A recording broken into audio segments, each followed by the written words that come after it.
Okay, we're going to read frog songs. This is an informational passage, so I'm going to look for information. And just by reading the title, I can tell that the main idea has to do with the songs that frogs sing. Number one, Creek Rock. This is onomatopoeia. That's the sound made by a group of frogs singing at night. So, the first sentence is telling me that it's gonna be talking about or concentrating or focusing on frog singing. Okay? You might have heard these noises and thought they were just the musical sounds of nature. You probably didn't realize that you were listening to frogs communicating. So that's why they sing, to communicate. Okay? With one another. These familiar sounds that fill the night are not random, but are actually meaningful to frogs. So they communicate and they have meaning. I'm using my highlighter here. Being heard but not seen. And I'm going to draw a question mark. And I'm going to change that into a question. How can they be heard but not seen? Because they said that they communicate. It's meaningful and you can hear them, but you cannot see them. So when I answer the question, I will be summarizing that section of my passage. Number two, frogs are good at being heard but not seen, and that's why that's important for their survival. So in order to survive, they can be heard by other frogs and everybody else, but they can't be seen, but not seen. I'm going to highlight those words. You do the same on your paper. These animals have several characteristics that protect them from predators. One characteristic is their size. So one reason, I'm going to still using my green, is their size. Because I guess they're tiny, we cannot see them. Let's see. Most frogs are small, which helps them hide easily. That's why they're small. Some are no larger than a child's thumb. Wow. Many frogs have coloring that allows them to hide in their environment, making it difficult for predators to find them. So it's like camouflage. I'm going to write down the word camouflage. Camouflage. You can do a better job than me because I'm writing on the computer. That allows them to hide in their environment, making it difficult for predators to find them. Pacific tree frogs, that's the name of one kind of a frog, for example, are exactly the same color as the bark of the trees in their habitats. In addition, most frogs are active at night. That's another reason. So one reason is the size, another reason is they camouflage, and another reason is that they are active only at night. So they can't be seen during the day. They search for food. They search for food in the dark, so it is difficult for most animals to see them. So we have 1, 2, 3. We have the 3 reasons. Again, their size, I'm going to use my yellow. Size, they're tiny. Coloring, because they camouflage in the environment. And they are active only at night. That's how they can be heard but not seen. And they also gave us a photograph. And I'm going to think about it. It says a tree frog sitting on a person's finger. And I remember they said that about the size. That's a way they can be heard but not seen, because they are tiny, and they mentioned something about a child's thumb, and this is why they placed a photo there. Look at it, so cute. It's so tiny. So this photo is telling us, or is making us visualize how tiny they can be, that they are heard but not seen, and that supports that idea. Okay, next part of the selection, I'm going to switch to blue. Small but loud. So we read heard but not seen because of the 3 reasons we numbered, and now we have a small but loud, and I'm going to make it into a question. How can they be loud? Or how can they be small and loud? Let's see. Number 3, the characteristics that make frogs so difficult to see, however, also make it hard for them to find one another, of course. That's why having a big voice is helpful, so they can find one another. Find one another. I'm going to highlight that. And here, big voice, so they can find one another. Because they're so tiny, they can see each other. Okay, frogs croak to tell other frogs where they are. This is a very important idea. Their voices can be so loud that even a tiny frog can be heard as much as a quarter of a mile away. Wow. But when frogs feel the footsteps of a larger animal, what would you do? They become silent. Why would they become silent? Because if other frogs can hear them, obviously the predators can hear them as well. So they better be quiet. So predators don't know that the frogs are nearby. This is a very important idea, okay? Many of the world's frogs live in rainforests. These regions are filled with many different animals calling their own species in their own ways. So in the rainforest, all the animals are talking. These calls can sometimes make rainforests very loud places. Frogs need to call loudly enough to be heard through the noise in order to find other frogs. So that's the reason why. Small but loud. Why are they small but loud? So they can find one another. And in the rainforest, there is a lot of noise, so they need to be very loud. And as you can see, I summarized this section by answering the question. I'm going to switch to red. Singing with purpose. So what was the purpose besides finding one another? Is there another purpose? Let's see. Peter Narnis is a scientist. I'm going to underline this name, information. Okay, Peter Narnis is a scientist who studied how frogs call to one another. He makes recordings of frog calls and plays them back to other frogs to see whether they will answer. He has learned that frogs use their calls to help them tell friend from enemy.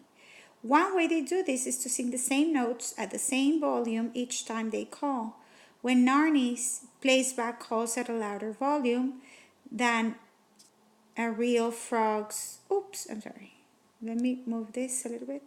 Than a real frog's call, frogs do not call back. Okay, so what are we reading here? What did I read? What did Peter Narnis do? He makes recordings and he plays them back, and he found out that frogs don't call back if he plays them in a louder volume. So the frogs recognized their own calling. Okay, I made the picture a little bit bigger, so I will say that again. Peter Narnis is a scientist who studies, makes recordings of frog calls. He studies those, he plays them back, and he finds out that if he plays them louder, the frogs do not call back. As you can see, I'm not highlighting everything. I'm highlighting keywords to remember what I read. 6. In addition, Narnis has found that frogs of the same species always sing the same patterns. So I'm going to circle same species, same patterns. When Narnis made recordings and mixed up the patterns, the frogs didn't call back. These patterns are like a code that is distinct from other animals' calls. They're going to ask me for this word. I can use my Spanish and I can infer what this means because it's the same meaning in Spanish. But this is a code that sounds like different. I'm going to plug it in. I'm going to use a word that I know to replace a word that is underlined and I don't know. Let me read again. These patterns are like a code that is different from other animals' calls and difficult for others to copy. So it's unique. Unique. In Spanish, it means único. It's like very distinctive. Oh, distinct. There you go. 7. Narnis also observed that timing plays a role in frog calls. Okay, so what have I read so far? And let me go back and check. The recordings, frogs sing the same notes at the same volume. That's one thing. They sing the same pattern. That is another thing. Okay, so what have we learned so far about the frog calls? They, number one, sing the same notes at the same volume. They sing the same pattern. That was number two. Let's see what else they have. 7, narnies also observe the timing. So at the same time, I guess, plays a role in frog calls. Many frogs call only at a certain time of night.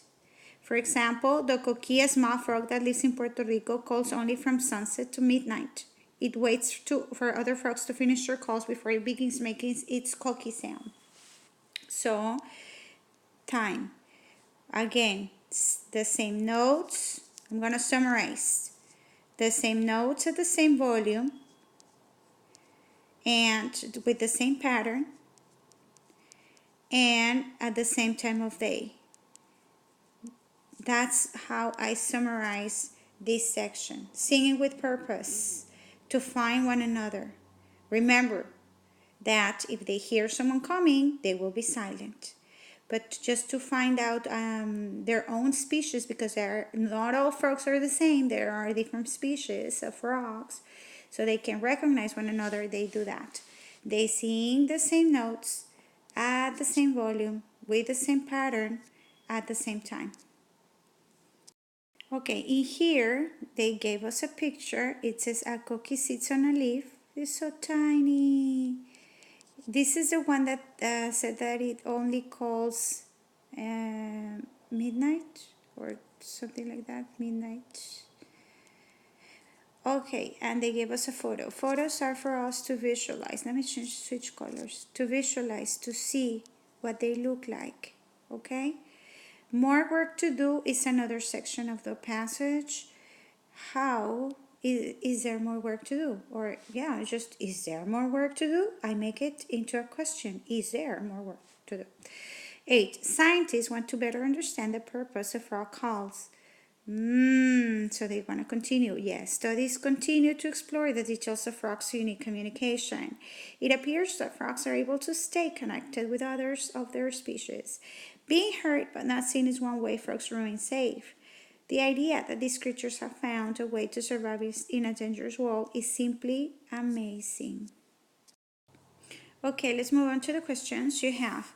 In which part of the selection can the reader find information about the patterns? I remember that. Let me find out where. Patterns. I'm going to minimize this, move it away. Patterns, patterns, patterns. Here we go. Do you remember this one? Singing with purpose. And I circle patterns in there. Okay? Can you see? Singing with purpose. Do I have singing with purpose? Yes. It's right here. Patterns. Patterns of the frog songs. Being heard but not seen. That part is how tiny they are and that they camouflage. Small but loud. That is about how they can be heard miles away. And more work to do, that they want to continue research. Okay, they want to continue finding out why they sing. But singing with purpose, as you can see here, talks about the patterns. In addition, narnists has found that frogs of the same species always sing the same patterns. Okay? Good. Let's do the next question. Next question says, what does Narni's study of frog calls suggest about frogs? And the only section that I have that talks about these scientists is the section Singing with Purpose. And as you can see, I summarized it, Singing with Purpose. So I'm going to go back and read the important keywords and try to remember what I read. So he's a scientist that studies the frog calls. He makes recordings, plays them back, and he found out that they have to, the frogs respond as long as the song is in the same notes and the same volume. And he found out that they have each species has a certain pattern that is unique to everybody else's, and they have a special time in which they make their calls. So that's what I remember.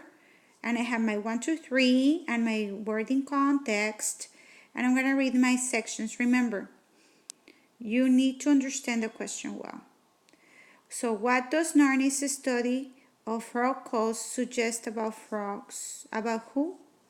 Frogs. Suggest means what can you tell about frogs? What can you tell about the frogs based on Narni's studies? Let's see. F. They sing differently when people are nearby. No. They are very quiet when people are nearby. G. They are aware of the particular sound their species makes. This is true. How do I know? Because of the patterns. Let me use my black color. It says, when Narni's made recordings and mixed up the patterns, the frogs didn't call back. That means that they can recognize them. Obviously, they can recognize them. So my letter G could be the answer. Letter H, they often repeat songs they hear from other animals. No, how can that be? No, because their sounds are unique. They have a unique pattern. So it can't be. They cannot repeat songs from other animals.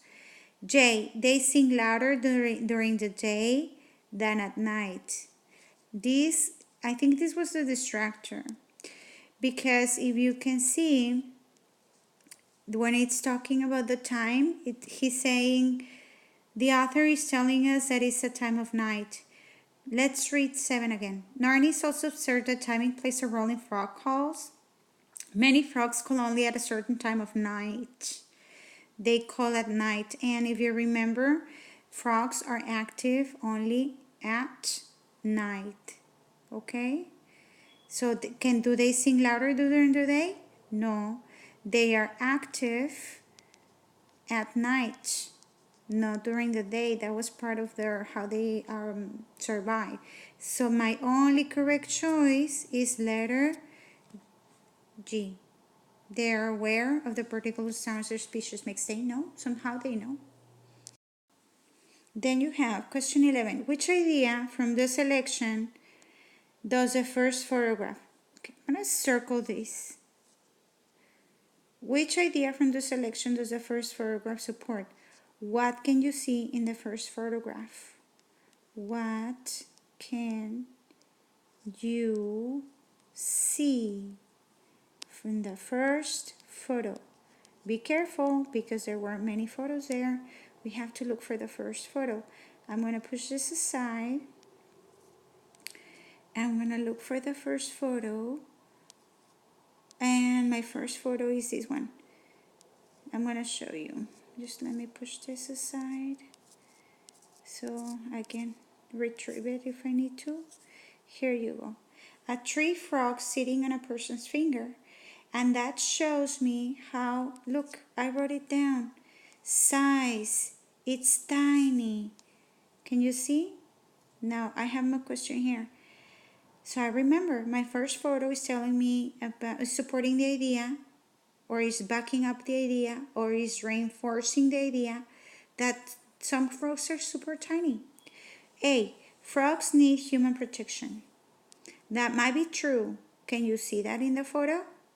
Is it protecting it? No. B, frogs croak.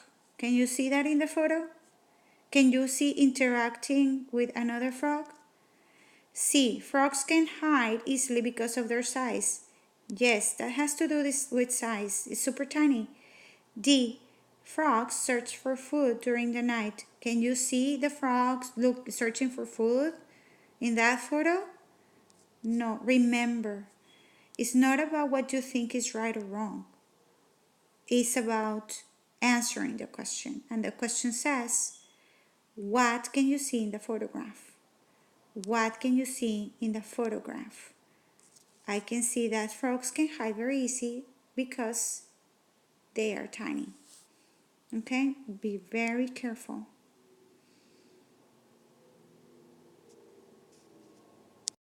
Next question. The purpose of the selection. Why? Purpose. Persuade, inform, entertain. Do they want to convince me that frogs are the best animals, whatever? No. Do they want to tell me a story about a nice frog? No. Like Princess and the Frog. Do they want to inform me? Yes. So it has to do something with inform, because this is an informational text. Inform, give information. Okay, now that I know, I'm going to read my choices. F. Explain how frogs use their calls to keep themselves safe. I'm not so sure. It is about the songs, because the title of the passage is Frog Songs. So it has to do with that idea. The calls, the songs they do. Okay, I'm going to put a dot because I'm not so sure. G. Offer the reasons why people have trouble. Reasons why people have trouble identifying frog calls? No, it's not about that. It's about frog songs, not people. H. Describe several ways that scientists study frog calls. Do they describe how they do this? Yeah, but the title is Frog Songs. No, how scientists study the frogs. No, I don't think so. J. List the reasons that frog calls differ between species. They don't give us reasons why. They just said that they are different. So I guess they are explaining to us how frogs use their calls to keep themselves safe. Okay, next question. Read the diagram below. I'm going to read it, I'm going to think about it. Cause. What causes it? Frogs feel the footsteps of a larger animal approaching. I remember I read that. So what do they do? If you don't remember, it's okay to go back, because this is not a memory test. So let me see what happens when they hear someone coming. Communicating, the size, they are at night. Let me read this one. Oh, singing with purpose. This is not it.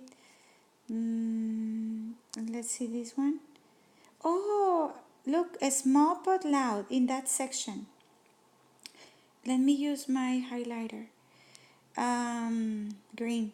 It says, but when frogs feel the footsteps of a larger animal, they become silent. That's the clue. So I can see, if the frogs feel the footsteps of a larger animal approaching, what would they do?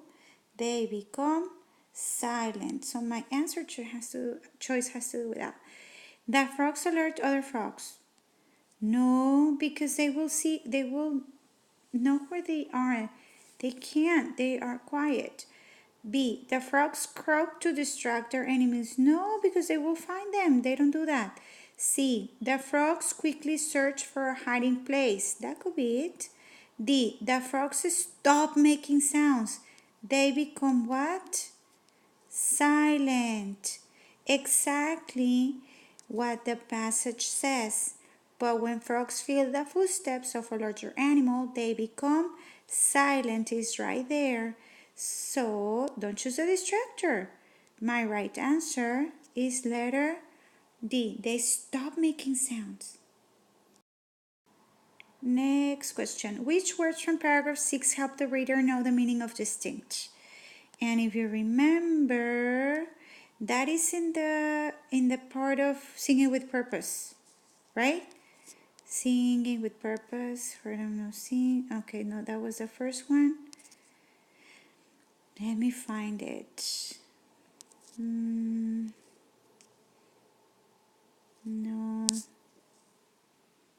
No, that's the last part. Okay, I needed to go back and find the page, so I got it right now. And I have here the which words from paragraph 6 help you understand distinct. And I have the passage here.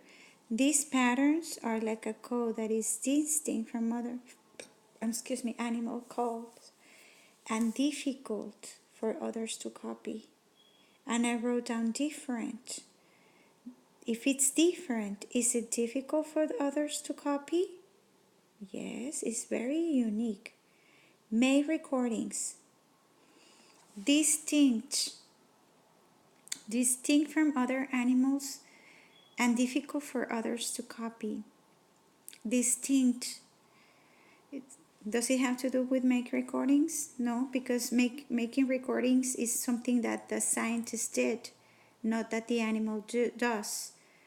That's the human, not the frog.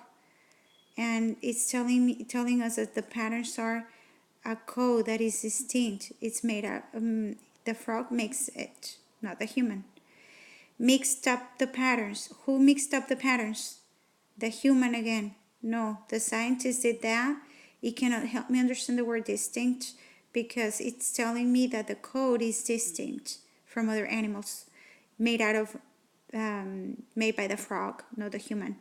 So G is totally wrong. H is totally wrong. Didn't call back. Yeah, who didn't call back? The frog. But be careful. One of these two is a distractor. Distinct. These patterns are like a code that is distinct from other animals' codes. Distinct from other animals. Okay? Difficult for others to copy or didn't call back. Which one is better? Difficult for others to copy or didn't call back? If it's a distinct and like a code, it's difficult for others to copy. Didn't call back is like the consequence. All right, next. And we have question 15. Which of the following is the summary? This question you will always find is the best summary of the section singing with purpose. Peter Narnis. Oh, it's just this section. Let me go back. Okay, I need to go back to the section so I can summarize it in my head before I read it. I read all the choices. I can't just understand that they're asking for a summary and then read the choices and choose one. I always have to go back.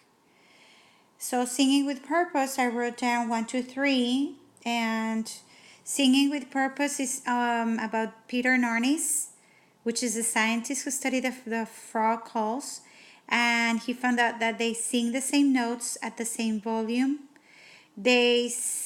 Same patterns are shared by the same species, and they use the same time at night, the same time of at night to sing.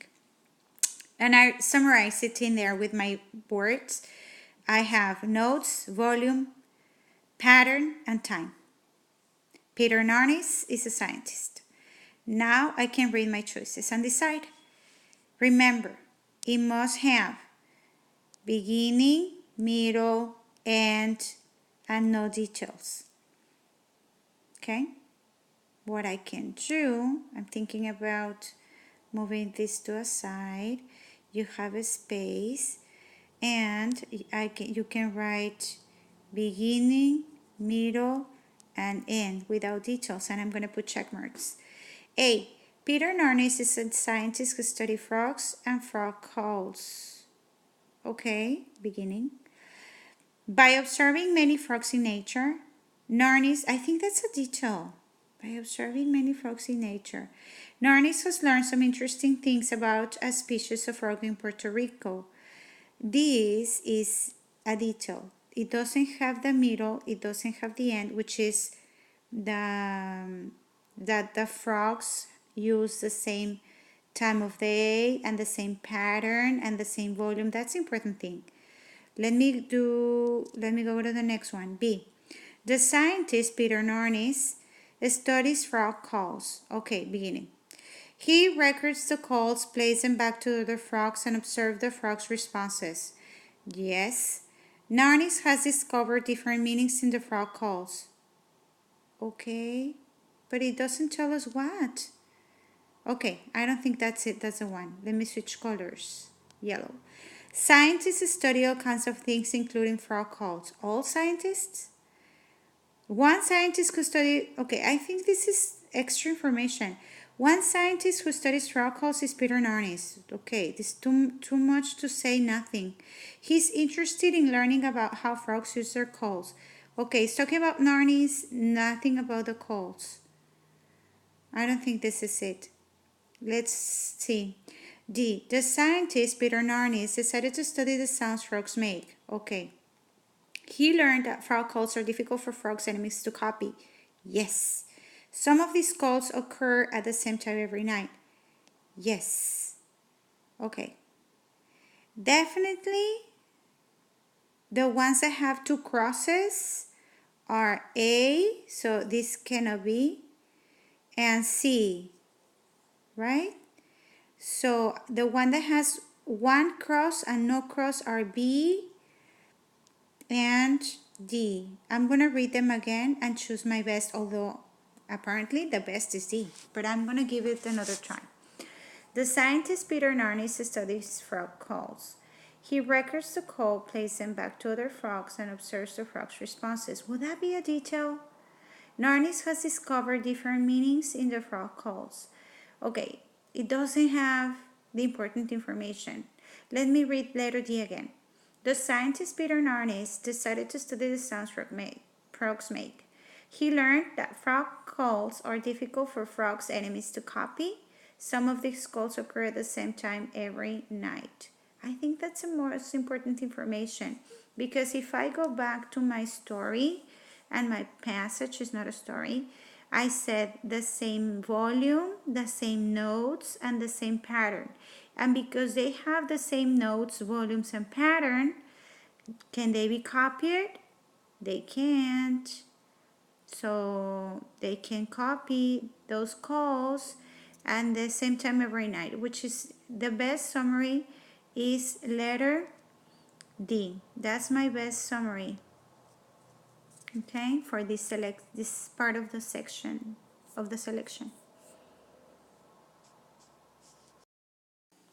Okay, next question. Read the diagram, and we have the ways that frogs are protected. They're tiny, they hide, they camouflage, and what is missing? Go back to the selection. Let me minimize this. And I think it was the first one where I said they're tiny. Let me see. Here we go. Can you see that I wrote 1, 2, 3? Yes, let me push this aside. Here we go. The frogs are heard but not seen. And I have 1, the size, 2, color, they camouflage. And 3, they are active at night. So, tiny, camouflage, and it should say that they are active at night. Right? So I'm going to read my choices here. They are most active at night. Yay. They sing loud songs along with other animals? No. How can that be protection? They return to the same place each day to sleep. There is no mention of that in any part of the article. They repeat the noises of other animals? No, they don't. What is my best answer? They are active at night. Okay? Like you can see here. Size, I'm going to use the red so you can see it better. Size, coloring, they camouflage, and they are active at night. Last question. Having a loud call benefits frogs from. I remember reading about the loud call, and I actually highlighted it in the article. And it was something to do with that the forest is super noisy. Okay, this part is not it. Oh, let me push it aside. And where is it? This is about Peter Narnis. No. Let's see. At night, for communicating, survival. This is a question. What is this? Oh, the end of the passage. What is this one? Oh, I found it. It's right here. In number 4, in the small but loud. Obviously, it's going to be that section about the loudness. Many of the world's frogs live in rainforests. These regions are filled with many different animals calling to their own species in their own ways. These calls can sometimes make rainforests very loud places. Okay? I'm going to highlight that. Loud places. Frogs need to call loudly enough to be heard through the noise. Okay? So, let me push this up. Let me push this up. And I have it right here. That's what you do with your test. It's not a memory test. You gotta go back and reread and find information. So they have a loud call so they can be heard over the noise. Okay, like it says in paragraph 4. Allowing them to signal other animals when danger. No, because when danger is near, they become silent. They don't do noises. B, helping them locate other frogs that are far away. That could be, that's why they're calling one another. Allowing them to tell other frogs where to find food. There is no mention of finding food ever in the article. D, helping them scare away. No, and they don't scare away their enemies. They hide. That's what they do. And they become very quiet and they camouflage. They don't hide. I'm sorry, they don't scare away their enemies. So, found my choice. They locate other frogs that are far away that belong to their same species. Okay? A cannot be because when danger is near, they are silent. C cannot be because they didn't tell us how they find food. And D cannot be because they don't scare their enemies. They camouflage and they hide.